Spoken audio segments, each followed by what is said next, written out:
Welcome to Mitchell Bay Marina here on Lake St. Clair. This is my old Town Sportsman 120 PDL. Today I'm going to show you what I do to set it up once I get to the launch. This is the black pack. I'm going to put it at the back of the kayak. So I just use the bungee to secure the black pack, so if I tip or tilt or anything like that, it's not go sliding off into the abyss. And here we go with the other side. Yak Attack makes these hooks that you can use to secure bungees and things like that, but I think this is the easiest way to do it. No extra parts to worry about. The power cable is going to tuck under the bungees here. Get it ready for connection to the battery. This is the pole for my 360 cam. That's how I get the GTA style view from the back center of the kayak. This is my Insta360 X3 that I'm mounting on here now. Really awesome camera. It films everything in 360 degrees, of course, but it does require that I reframe everything after the fact. Let's get this power in there. It's USB-C. Okay, there we go. And now let's grab the external battery bank. That's an Anker 20,000 milliamp hour battery bank. It gives me enough power to last for 8 to 10 hours of filming, at least. I've never run out before. Let's get the recording started. And let's mount it into the rod tube that's at the front center of the black pack. Center it, point it forward. And there's that. Next is the power for the motor. This is the 100 amp hour Dakota lithium battery. Gives me lots of juice for a day of fishing. I secure it with bungees.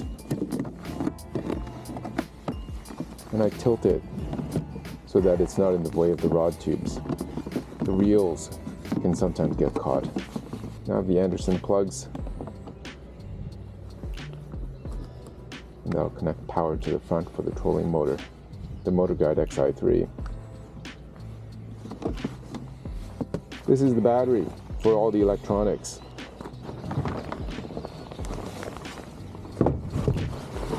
Two 23 amp hour Dakota lithium batteries. One for the Livescope black box, and the other for the head unit, for the Garmin Ultra 102 SV. All right, all plugged in, and let's close it up. Next, I'm going to put in the seat.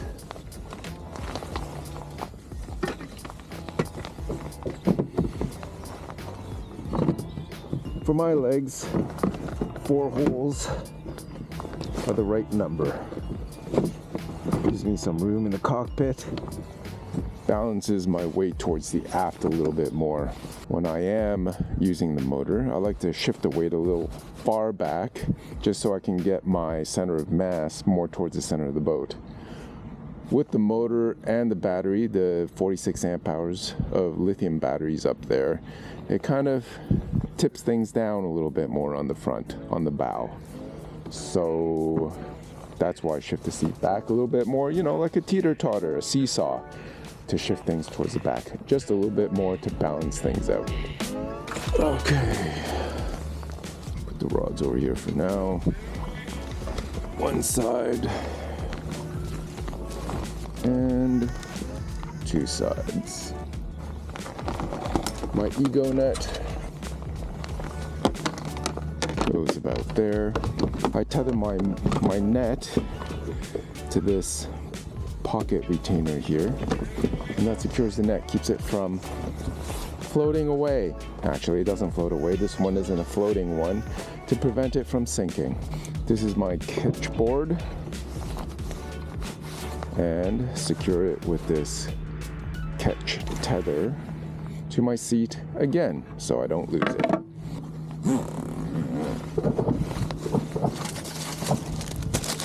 My lunch, Tim Hortons sandwich, a couple of bottles of water, And underneath there are some turkey pepperoni sticks and some boiled eggs, just for a little bit of extra protein. That's where the hopper flip 12 goes, and that's where the catch board goes, and the seat back goes like that. Everything fits nice. It's all organized. Nothing's in the way. Paddles. The PDL 120 doesn't come with paddles, so I got these aftermarket separately. But I believe these are also made by the same group, Johnson Outdoors. This is a Carlisle Magic Angler. I don't know how much magic angling is happening, but that's the name of the paddle.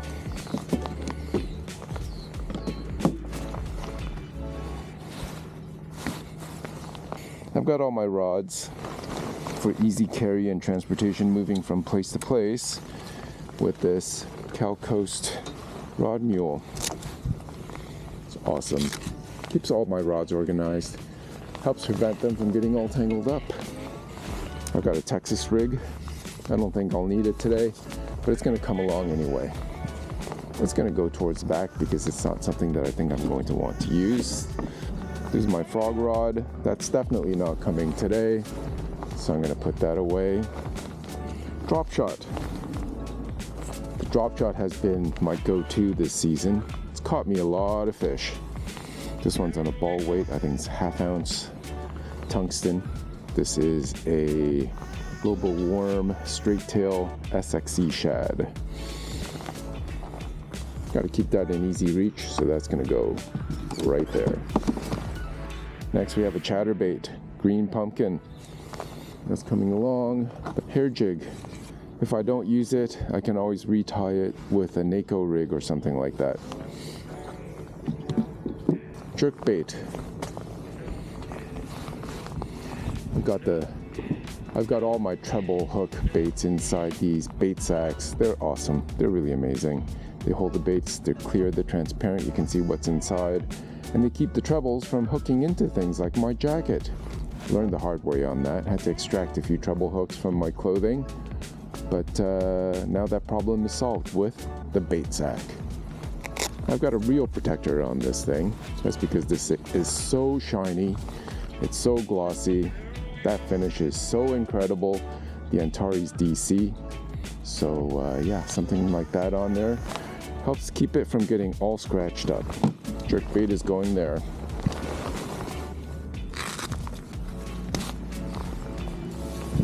More rods. Spy bait. Tied on a spy bait the other day.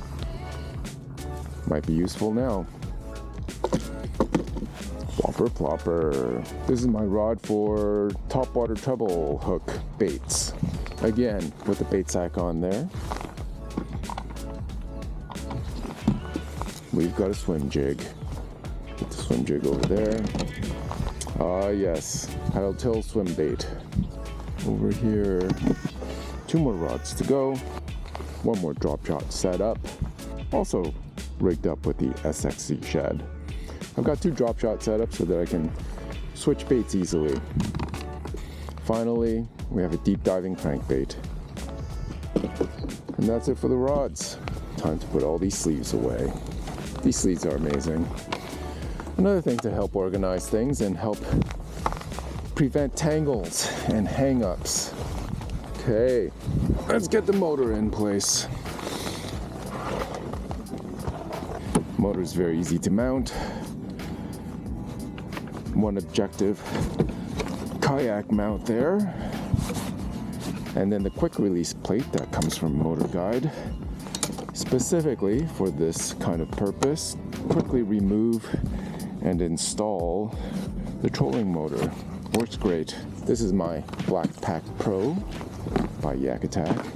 This is my miscellaneous box filled with all sorts of stuff that I think I may or may not need. Open it up for you guys to take a look. Scale, flaying knife, hook removers, pliers, grippers, bait fuel, batteries, all sorts of knickknacks. That goes under the seat. And then what I'm really after here is this. The 102 SV. I'm using a Yak Attack mount here.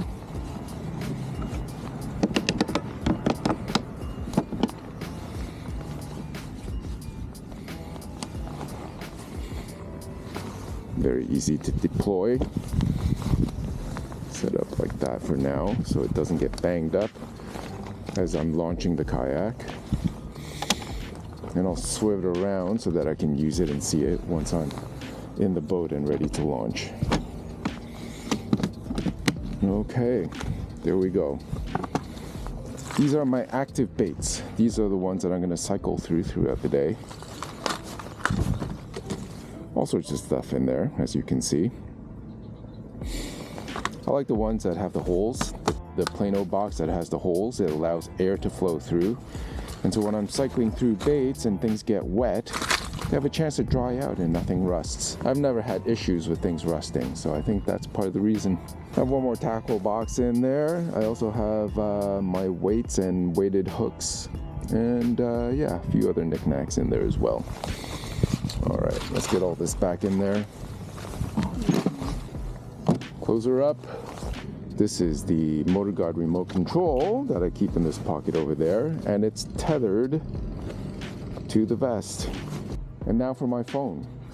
That's tethered to my PFD as well.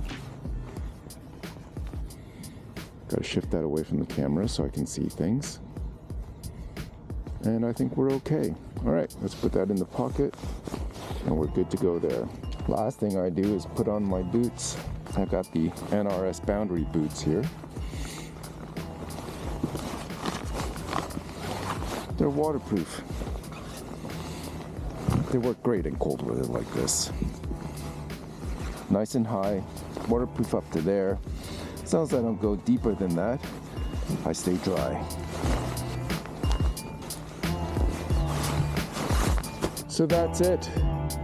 The boat is done. It's all rigged, ready to go. Next step is putting it into the water.